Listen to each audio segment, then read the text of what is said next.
don't force it. Have a lot of different creative outlets that look a different way. And that's everything from, again, finding the space for the arts that you just experienced, whether that's music or film or TV or whatever that may be, in healthy doses. And then I would also encourage finding those creative things that are new that you haven't experienced before. Finding a way to make it so that no matter what you're doing, no matter what you're creating and what you're building, you are still putting as much of your authentic self as you can into it without overtaxing that. We're all kind of burdened right now, kind of struggling. Don't overload yourself, because if you burn out, it's going to be harder to get it back.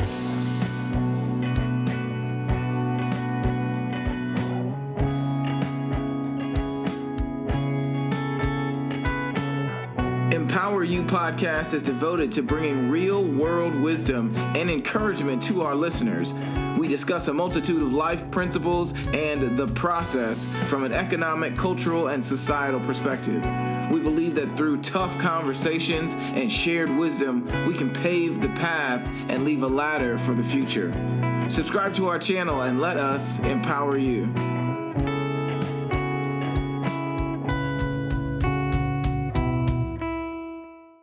The University of St. Francis Music Technology Bachelor's and Associate's degree programs allow students to focus on the genre and specific area of the music industry that interests them. With concentrations in audio production, audio for video post-production, live sound, music business, and contemporary artist development, there's something for everyone. Here are just a few examples of students' music.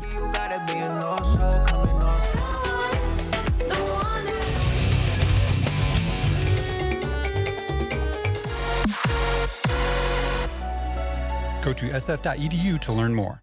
Welcome to Empower You podcast. My name is Kibwe Cooper, and I am so glad that you are here. I'm really excited about this episode.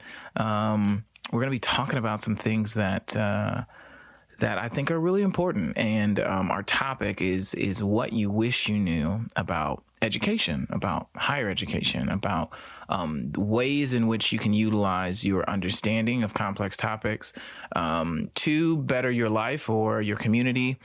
And most of these are probably going to be things that you don't get taught in school. And that's one of the reasons why I think it's so important for us to speak on this subject of education, because a lot of us, or at least myself, I grew up thinking of education as something you receive from an institution. And as I've gotten older, I realize education has sometimes very little to do with your ability to be enrolled at a higher ed institution. I feel like your education is comprised of the experiences and the network that you have. And therefore, your insights on things can be absolutely incredible or terrible based off of those qualifiers. And so today I have an excellent communicator who is going to be speaking to us today. His name is Ben Clemmer. He is a producer and host at 89.1 WBOI. He's also a communications instructor at the University of St. Francis. We actually were in school at the same time, and so I've gotten to watch his career blossom and continue to grow. I'm super proud of the work that he's doing, and I'm so happy to have him on this episode with us. So, Ben, what's up, man? Well, Kibwe, thank you for having me on, and you have a platform to invite me to. So right back at you on the watching everything that you have accomplished since your time and my time at St. Francis. It's great to see you.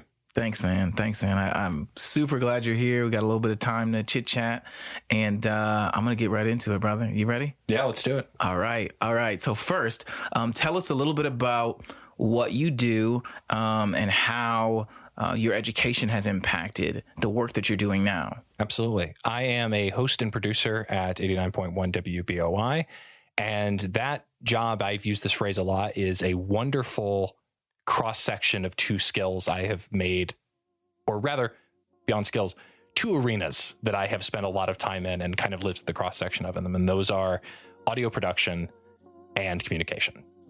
And to a point that you were making during the introduction about the idea that there's this kind of concept of the fact that education isn't something that happens to you. If you're getting the most out of it, it's something that you have to really be proactive about. You have to seek out the building of that network. You have to figure out what skills and what areas you want to invest your time in. And given that so much of my work is either on a microphone, at a computer editing, or using my background as well in educating and coaching, usually in the area of communication, all of that is brought to bear in my work at 89.1 WBOI. I am either hosting in the evenings for All Things Considered. I am also the voice for a couple of our programs, WBOI Presents and the WBOI Podcast Cafe.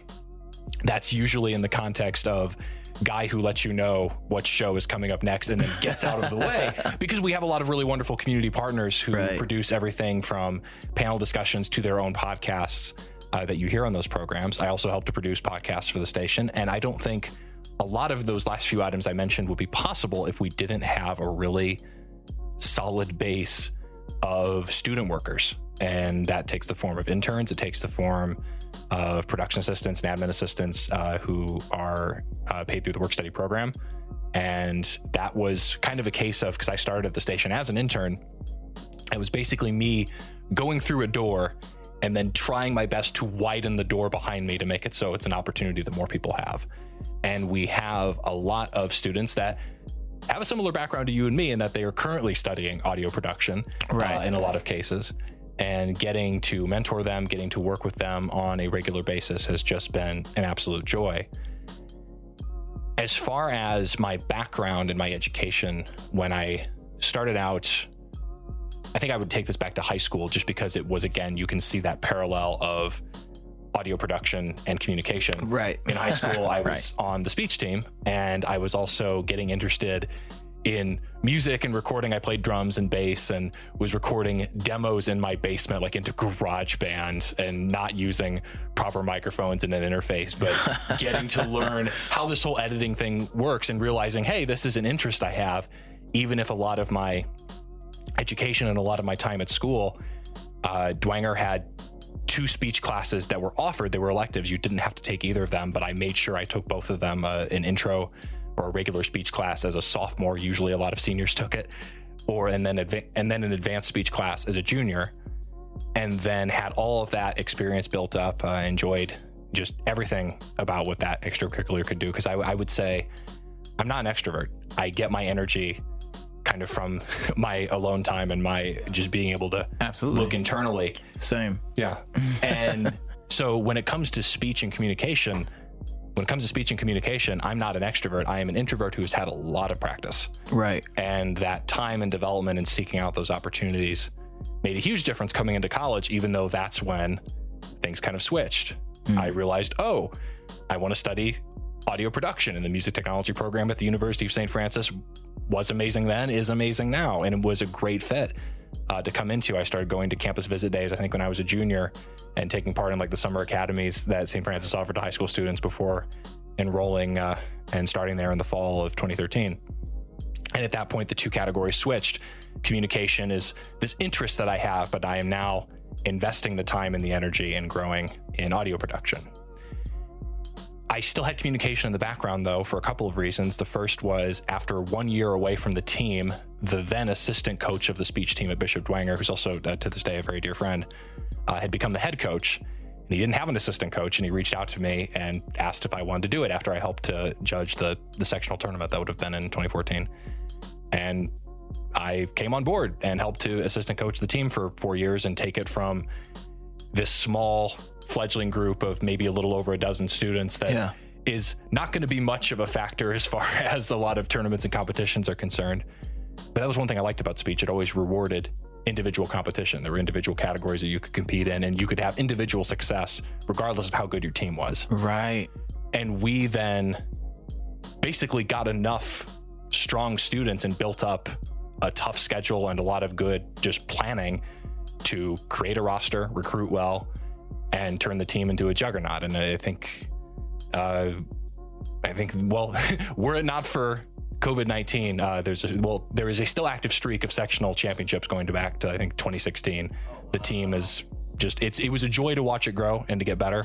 I walked away from it in 2018 when I knew the following fall I was going to be getting married and I was going to be dedicating more time at WBOI, and just enough schedule in life, things were changing. It's like, okay, it's time to move on. But then watching the students who were still on the team, and then others who came after them carry on. It's still just a program I am a part of, and I volunteer for and help out at tournaments. Even just this last week, it's still something that brings me great joy. That's amazing, man. That is amazing. So you not only are a product of being a skilled communicator and learning how to be a skilled communicator, but also of your experiences from early editing, early recording, to then getting training and getting more specialized understanding from the music technology department at the University of St. Francis, who is a proud sponsor of the Empower You podcast, and so we thank them. But you've kind of you're mixing your lived experience and your network with your actual skill set, and you're calling that your education. I think that is the best description of what education is. And I think one of the reasons why I believe, understanding education is so important is because right now we are in an incredible shift in our society and in many industries where there are so many new skill sets that really have not been regimented. They have not been vetted. They have not been really broken down into specific structures, because technology has opened the floodgates, and so there are so many new skill sets that are necessary, so many new job descriptions that have not even been written yet, because possibilities are endless. So it's like, okay, what do I do about this? So one of my questions I want to ask you is what is one of the main things that you see your students or the people who you coach with communication or that you used to coach? What's one of the main things you see them tripping up on? Even going back to when I was a student, we were kind of processing the shift in, okay, wait a second, this isn't going to be a scenario where I am teaching this skill or this idea or trying to make it so that this list of things, because you can go online and find the list of things. And that was also coming from a fairly young teacher at that time, which makes sense, seeing that just the way that the ground was shifting. And you have, in so many ways, now the challenge is really disseminating information and being able to figure out what the right sources are, what the best places of information are going to be. And obviously I come into this with a massive NPR bias. But when it comes to knowing the best sources to pull from and having that well-rounded education, that's something I would encourage. And this is something that kind of goes back to that idea of you've got to seek out and have those, and you've got to go to those opportunities. You can't wait for those opportunities to come to you, because otherwise you're very much a product of your environment and your circumstances. And also one's ability to change that and influence. I mean, I have to also understand, I had a privilege of coming up through Catholic private schools for much of my upbringing, all the way from grade school, high school, and then then continuing the journey of Catholic education at the University of St. Francis. And I did everything I could, and I'm the product of parents who very much wanted to raise independent critical thinkers. And that made it so, even as there were a lot of ideas, and that looking back on it could have very much caused me to come out of things with a different worldview, it was going through and thinking critically and knowing to go, okay, hold on a minute. Let's check what we just heard or what we just said against sources that we trust and against other ideas, and being able to, the phrase "do your own research" has a really negative connotation right now. But if you know, if you know where to look, if you are actively seeking, if you are going into it, I guess I would say, I'm trying to think of the way I want to phrase this. If you're going into it in good faith, if you are genuinely trying to improve yourself in the world around you, then pulling from a range of sources and ideas and viewpoints is only going to make you a better human being. Right. And that's something that I think any student and anyone at any level should be doing more of. Absolutely. And as you are growing and developing, when you seek out those different ideas and those viewpoints that are different from yours, you're going to be able to navigate any and all situations. And when I was coming up through that background in speech and communication and thinking critically, it was very much something that made it so, and this is something that speech made it very hard for me to turn off. As I'm listening to something that is being told to me, or as I'm processing something, I am dissecting it. I am thinking about every argument, every case that is being built, the information that is being thrown at me. And at least in the case of competitive speech and debate, I am dissecting it with the intention of then responding and tearing it to shreds, depending on who's saying it in the context. But that can be turned on its head, and that can be used for good. And that can be used to build up your community and those around you, because you can dissect, hey, here's a flaw here. Here's an argument that doesn't hold water here. Here's an idea that we might want to check against a few other sources and make sure that we've got right and find some proper support. And the ideas and the processes that you use to deconstruct can be used to build better. Yeah. And can be used to make it so that people who overlap with you come away better. And that was something that it was actually another local podcaster and creator, Sarah Fiedelholtz, when she talked to me for her program And Good Company. I couldn't think of the best way to phrase it, and she just summed up what I try to do as making an impact. Let's go to a place and leave it better than we found it.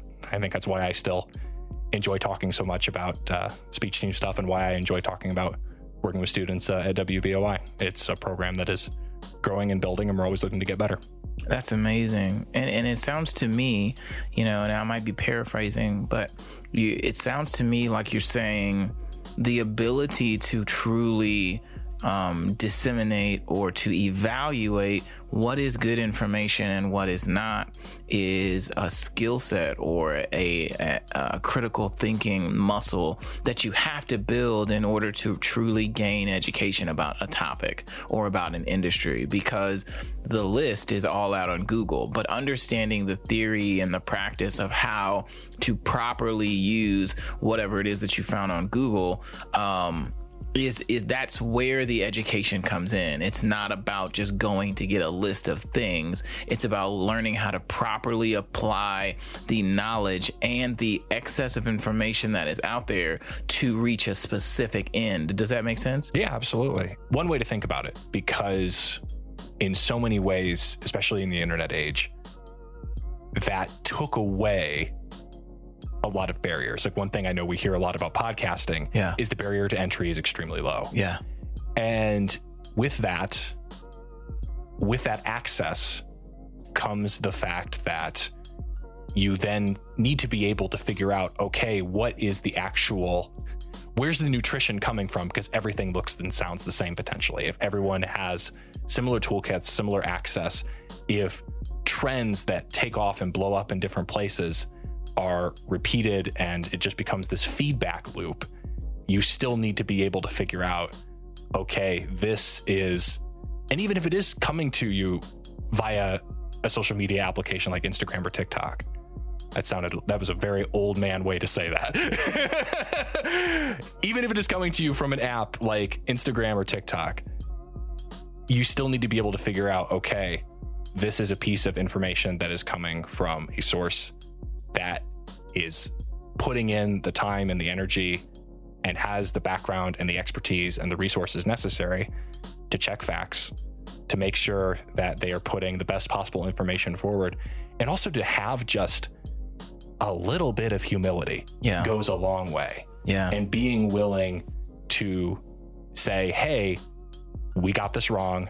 Here's the correct version. Right. And own up to the mistake. Because I one thing that I do always appreciate about NPR is if they do make an error or fact check, they usually try to present it in the same spot that the original error was made. If it's in a web story, they'll usually say a previous version of this story incorrectly stated, here's what was wrong, and here's the update to make it right.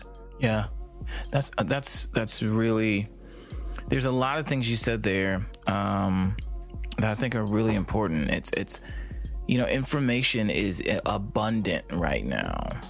And so understanding that there are so many sources, it doesn't mean that you still shouldn't apply the same standard to the information that you get, right?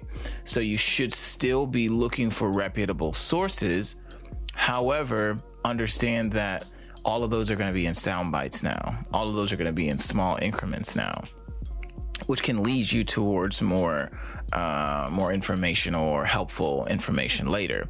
But that again, it comes back to your ability to evaluate information and your ability to vet your own sources. And so through your background of communicating, which education is the process of communicating a way of thinking, a way of solving a problem, a way of living a life or occupying a certain faith, however you want to do it.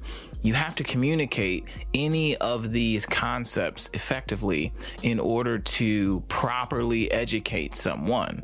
And so it's not, again, I feel like the lived experience, is always going to provide the context that makes whatever you learn in an institution tangible, right? Mm-hmm. And so because you've worked with students on a high school level and now you work with students on a college level, are you seeing the same type of errors that they're making in the way that they evaluate information, the way that they communicate? What are you seeing as an instructor, as a coach? What are you seeing that you feel like just could be either better or that they're not noticing they have a skill for? I think I do go back to that. I go back to that idea of making a proactive effort to make it so that you are no longer a product of your upbringing and your circumstances.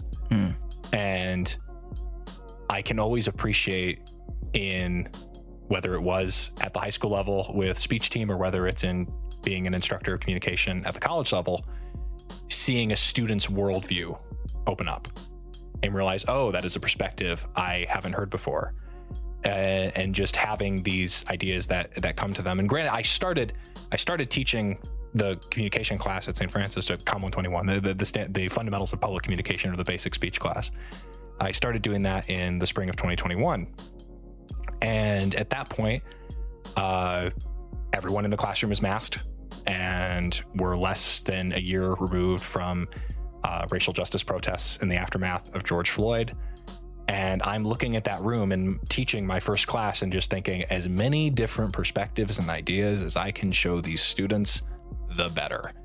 And I am pulling TED Talks from people from all over the world. I am trying to find resources that they might be familiar with. I took a cue from our music tech professors, and any students that come into my classroom, when they get there, I am blasting music. It's like, I'm not a music tech professor. I don't care. We need to set the vibe the right way.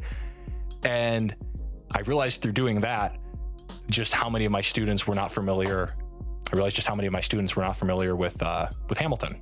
Oh, wow. A couple songs that got played, and I was like, oh, this is new to you. And then later on in the semester, when we got to special occasion speaking, I queued up the commencement I queued up the commencement address given at Brown University by Daveed Diggs, and just watching students' eyes just widen as he is simultaneously just telling amazing stories, speaking from his own life experience, while also rapping and speaking poetry and just giving an amazing speech. And I'm just watching the students, and I'm so pleased that it's like, I'm so glad that you are hearing this for the first time. This is someone you need to hear from. And that happened again earlier in the semester, because I tried to kind of showcase the idea of communication is something you are going to use your entire life. And I, in addition to showing a lot of speeches from like TED Talks and different things, I also will pull from real life examples in movies. And in the first full week of the class, I showed the final debate between Harvard University and Wiley College in the movie The Great Debaters. Right. And which also, and I can geek out with them a little bit and help them make connections. Because like, for those of you that are fans of so many superhero movies, here we have Journey Smollett, who many of us might know as Black Canary. I think she was also in the show Lovecraft, and she was also in the show Lovecraft Country. And then we also have Denzel Whitaker, who played the younger version of Forrest Whitaker's character in Black Panther. And we have both of them much younger, back in 2007, in a film that is perfect, in a scene of that film that is perfect for teaching introductions to speeches. Because I can then ask my students the question, tell me an example of a speech introduction from your textbook that you saw in that scene. And the thing that I love about asking them that question is there's not a wrong answer, because every single example in our text is in that scene. It is a wonderful tool to, again, simultaneously showcase this kind of gets back to that idea of it all can look the same. We're talking about the delivery system and the method and the way that they're speaking, but also you have to consider the arguments and the fact that it's also a very deep and emotional scene as they are talking about civil disobedience as a weapon of war, which is quite relevant and remains relevant. And that's a message that I'm very glad we get to on the second day of my class. And then on the third day, I try to show again, speech is relevant for your entire life. And we watch the Jimmy V speech. Jim Valvano, the legendary NC State coach from 1983 NC State team that I think had to win 9 consecutive win or go home games to win the NCAA tournament. And that team and Valvano achieved legendary status as a result of that. And then a decade later, he's diagnosed with cancer and knew he didn't have a lot of time left, and delivers an incredibly passionate speech at the ESPYs that would go down in history and also lead to the creation of the V Foundation, which to this day has raised millions of dollars for cancer research. And so you have an incredible coach, an incredible leader, and someone who is doing the very best they can with the tools they have left. There's a lot of emotion and powerful ideas in both of those speeches from those two classes. But then again, I'm watching the room and seeing that opening up of experience. And I have student athletes in my speech class and realizing, oh my word, is this the first time you are hearing of Jim Valvano and you're interested in maybe someday getting into coaching? I am so glad this happened. Right. And having that just opening up of experiences and sharing, like going back to when I was competing in speech, the first thing we always talked about in the event I competed in discussion was just, we got to go over definitions and we got to go over history. And we kind of have to agree on those two fundamental things, or the conversation we're going to have is not going to work. Right. And going through, here are some basic terms and some ideas and some things that we're going to build on. We're laying the foundation. And here's some history of this issue or this idea that we're discussing that is incredibly important to understand for how we move forward. Yeah. And it sounds to me like perspective is the thing that's missing. No matter, whether you're in high school or you're going into college now, or maybe, you're in a job and you're working and you're thinking about a career change. COVID's got you thinking about doing so many different things or starting your own business or whatever. I think that is really a powerful tool to educate yourself with, is perspective. And it sounds like that's what you're trying to constantly give to your students is, one, perspective in the guise of communication, and how your ability to communicate impacts you socially, economically, your community, the way that you show up for yourself in your employment. It's just your ability to, one, analyze and critically think through the information that you're given so you can apply it correctly, and then two, to gather as many unique perspectives as you can so that you can be a well-rounded individual and therefore use your communication skills effectively rather than abusively. Thanks for listening to Empower You Podcast. I want to take a second and tell you about a service I've been using that has literally changed my life. Akita Ricks, the founder of SoarYourScore.com, helped me erase negative items on my credit score, provided me a clear path to improving my credit, and raised my score by 100 points in the first 90 days. Like, whoa. The best part about all of this is all I had to do was follow instructions. Now, if you're like me and you need a credit bestie, you need to click the link below and schedule your absolutely free discovery call today. Tell them Kid Boy sent you. The other just significant pieces of advice that I would give anybody in their education experience is, first off, if you reach a scenario where you realize, hey, I don't like this direction that I'm going, don't panic. and realize that there might be another route to go. And you and I talked a little bit before we got on the mics. I had a couple friends who both, like within a year of each other, realized they needed to go in a different direction in their college experience. One of them was changing majors. The other one was transferring schools, going in a completely different direction in life. And for both of them, I gave the same advice: study communication, because you will be able to apply it to so many fields and areas that will come back to help you out. And they're both, even during COVID, working full-time jobs that they enjoy.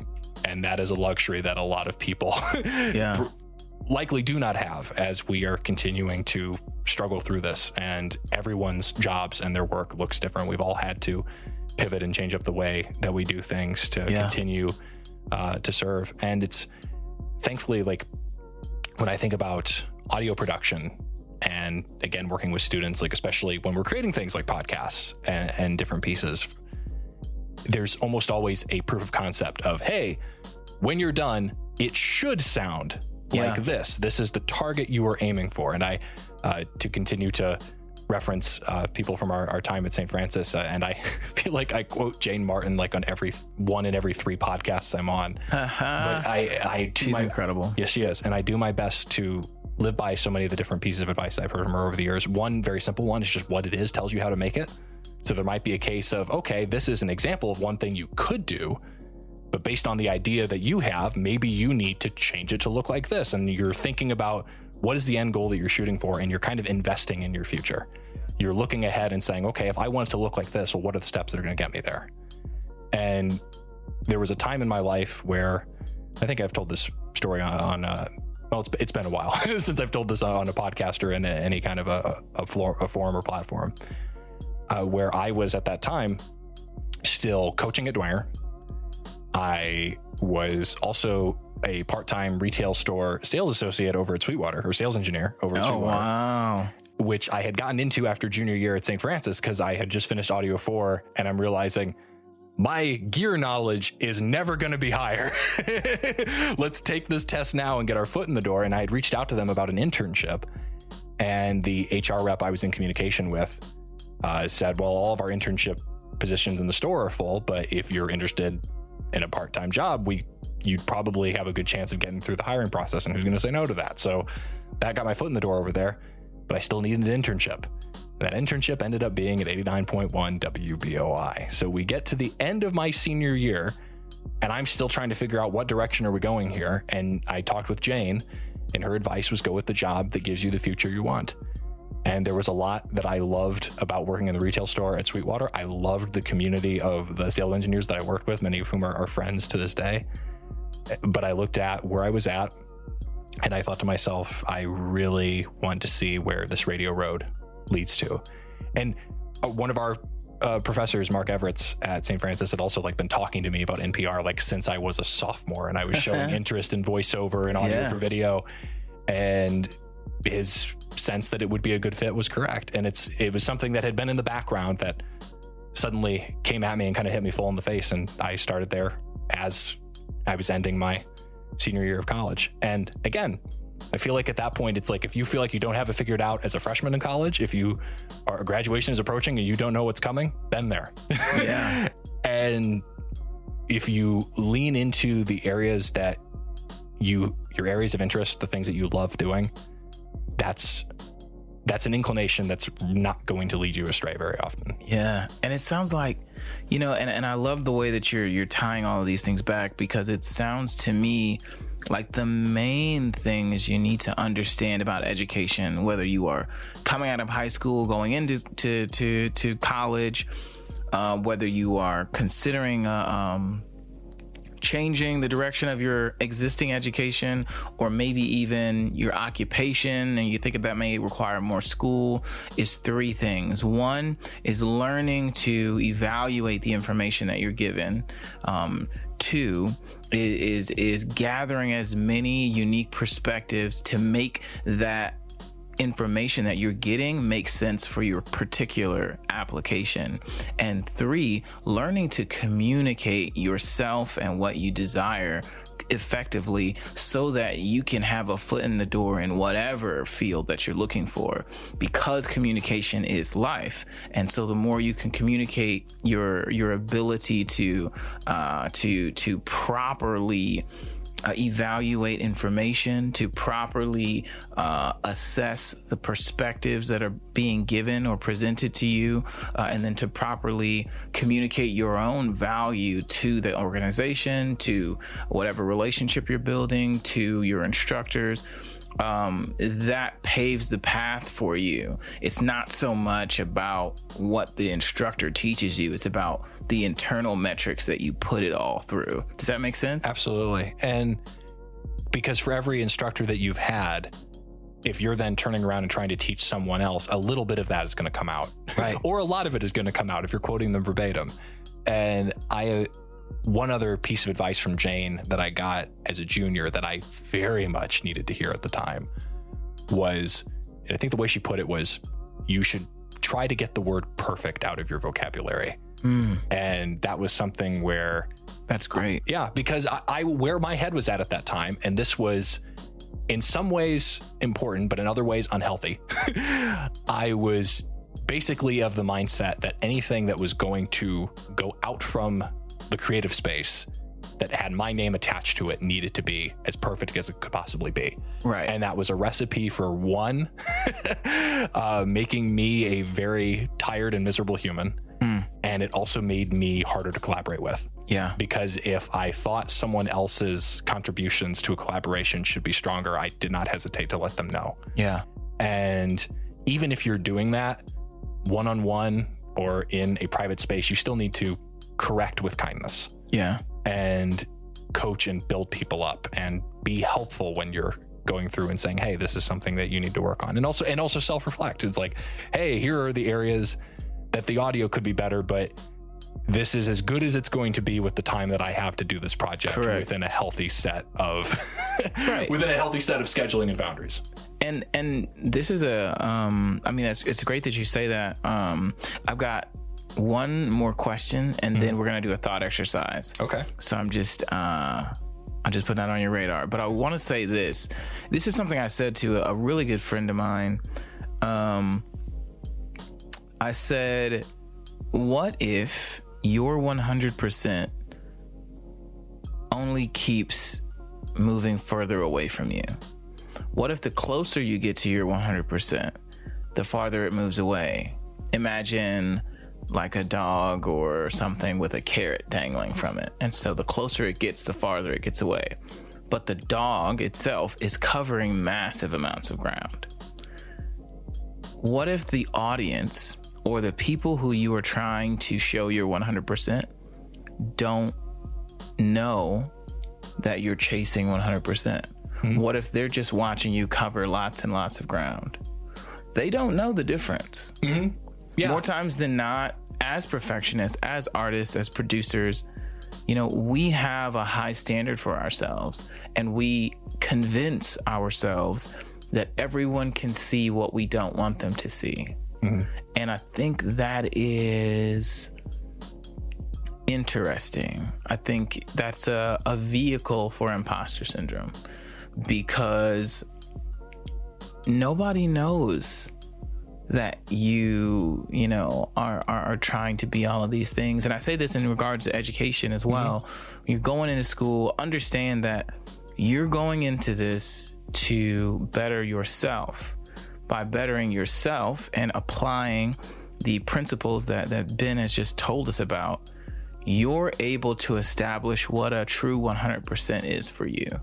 And then you just keep moving towards it. It doesn't become a destination. Going to school is not a destination. Getting a degree is not a destination.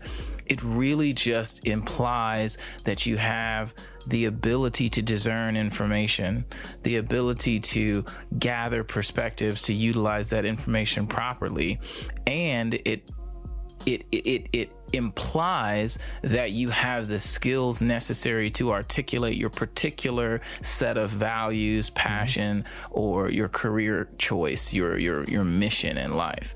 And so again, this is why it's so important, I think, that we talk about our education. I think a lot of young people right now, and even other people as well, who are just in varying statuses in life right now due to COVID and so many other things, we're trying to figure out what the best step is. And I think it's so great what you have said, about properly utilizing information, properly gathering perspectives, and then properly communicating all of those as the bow to put it all in place. May I build on that a little bit? Yeah. The idea that you just brought up, imposter syndrome, we should include, or I'll say it and you can include whether or not you want to. We're recording two things on the same day because you also came on the Storytelling Breakdown podcast, which I have been hosting and producing since 2020. And we talked about the movie One Night in Miami and the idea of imposter syndrome and the idea of the gap. That for many of us who are in a certain field or are practicing a certain art form, we usually are in this place where, because we know what we know about the field, we see other people that are masters of the craft, and we know why they are and what they are doing because we have better taste than the average layperson, right? Because we understand that field. But then we're hard on ourselves because we're not there. We want to be, and we see that is as the goal, and we feel like we're not progressing fast enough, and we're not able to reach that goal that you were just kind of describing there. And the thing that I want to make sure I kind of tie this up better. Like, when it comes to the things that you create and being a creator and someone who does a certain job really well, and this is why I have found in any arts field, or probably in any field at all, the idea of communication is so important, because so often, this is especially true of audio production, if you did your job well, it's going to be things that people don't notice, not things that they do. You did a good job editing, and that piece is going to sound flawless, and you know how many cuts it took to make it sound flawless. Or any job that you do where someone else gets the benefit of things just happen. No, things did not just happen. Someone with a particular skill set and knowledge of a thing did something behind the scenes, and then the finished product appeared. Yeah. And there's a lot of time and effort and energy and work that goes into that. And communication helps you articulate, hey, I know how to do these things. These processes are what create these results, and I am worth this because I can do all of this, and you won't even notice. And that goes a long way to making it so you know what you're worth, because as artists, we can often be really bad at judging what our time is worth and what we have to put in for a project. We can kind of undersell ourselves. Yeah. But that, I keep coming back to that idea of the proactivity and the getting out what you put in, because I'm now, as we've been talking, I'm recalling a friend that I graduated with who was in a different arts field at the time was kind of frustrated. I remember in a conversation, because she put in so much time and effort into her work. Like the finished product, there were nuances and things about it that, again, I'm a layperson, I'm outside of her field, I'm not going to understand. But I saw how much she put into it and how much of herself went into her work and how much energy and time to make things. And again, this is kind of getting that where we're getting close to that unhealthy definition of perfect, but she was getting so close to perfection with her work. And she found it frustrating that when she would be looking for a job or going out into the field, like someone else in the same graduating class who's getting the same degree from the same institution, the fact that their credentials would be the same. And I remember a professor said to her, no, they're not. Because of the time and the energy that you have put in and the work that you have done, and as Mark would say, those 10,000 hours that you logged and build towards to get better and become a master at your craft, it's going to show. There's going to be a significant difference when you are a job candidate and this other person is also trying to get a job. The time and the effort that you've put in is going to pay off, but also you're going to be interviewed. So the communication side of it is definitely going to play in, and everything from job interviews to just daily interactions to managing a team. There are so many ways in which effective communication makes or breaks an organization. It really does. That is so strong. Man, you gave us a lot of really great things to think about.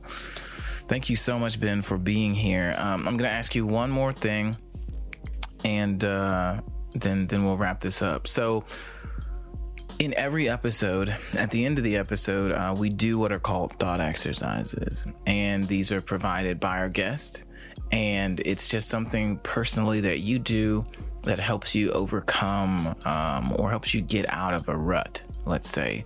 It's something actionable that our listeners can do right away, so that they can start to move the needle a little bit in their own personal process. We've had a lot of incredible thought exercises, and these are deeply personal. And so please don't feel like you got to be something.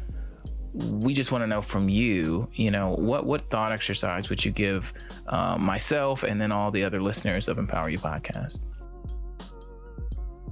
You and I both have backgrounds in music tech, so one thing that immediately comes to mind is find a space for music in your life, and when you listen and what you listen to, when it comes to especially getting through things. I told a friend of mine a couple days ago, I just said, spring into summer of 2020, I think I squeezed every endorphin I could possibly get out of U2's Beautiful Day. And just having that as my, okay, we're still going here, even as there are some things about daily life that are definitely a struggle that didn't used to be. And I would recommend giving grace and space for yourself, especially as, again, we are still adjusting in so many ways to the way our lives look and during the pandemic. And that was one thing I think a lot of creatives, we had to adjust to, because the creative energy and the energy reserves that we usually had to tap into were being drained faster than we realized. And we didn't have as much energy in reserve as we did under normal circumstances, because we were all kind of going through this anxiety slow burn. And when that is happening, I would encourage, don't force it. Have a lot of different creative outlets that look a different way. And that's everything from, again, finding the space for the arts that you just experienced, whether that's music or film or TV or whatever that may be, in healthy doses.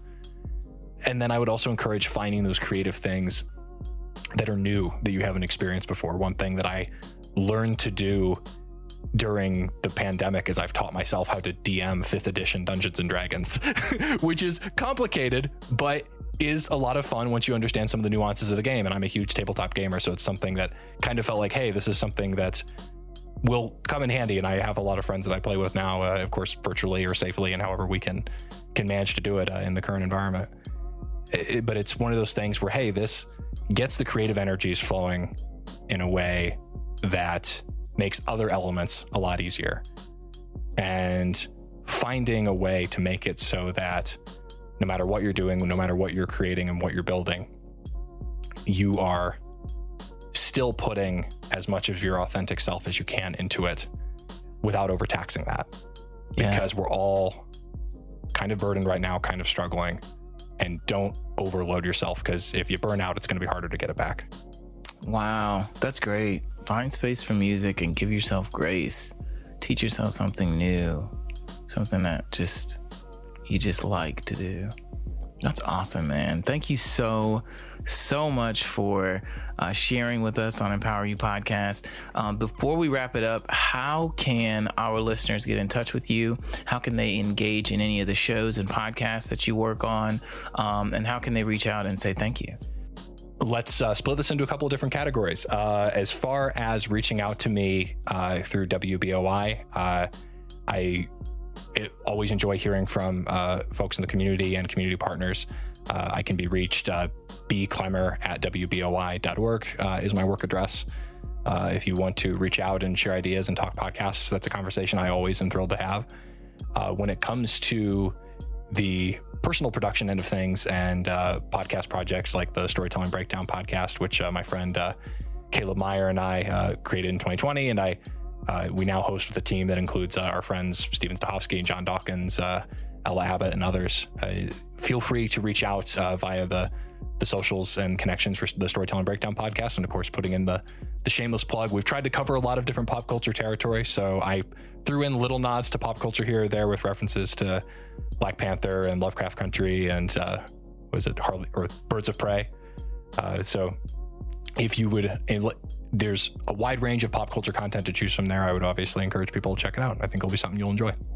Awesome. Thank you so much.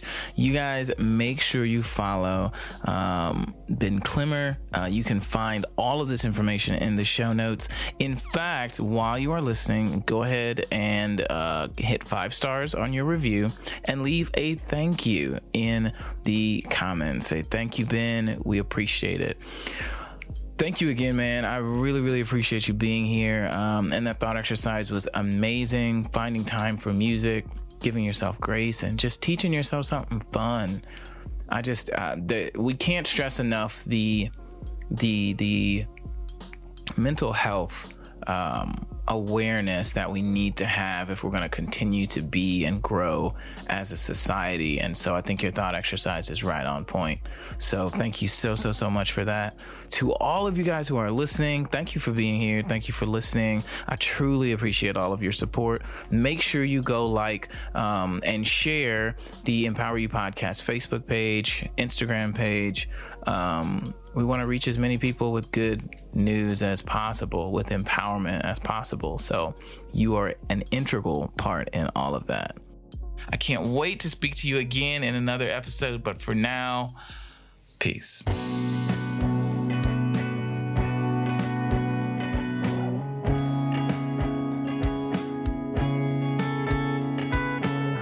Empower You Podcast is devoted to bringing real-world wisdom and encouragement to our listeners. We discuss a multitude of life principles and the process from an economic, cultural, and societal perspective. We believe that through tough conversations and shared wisdom, we can pave the path and leave a ladder for the future. Subscribe to our channel and let us empower you.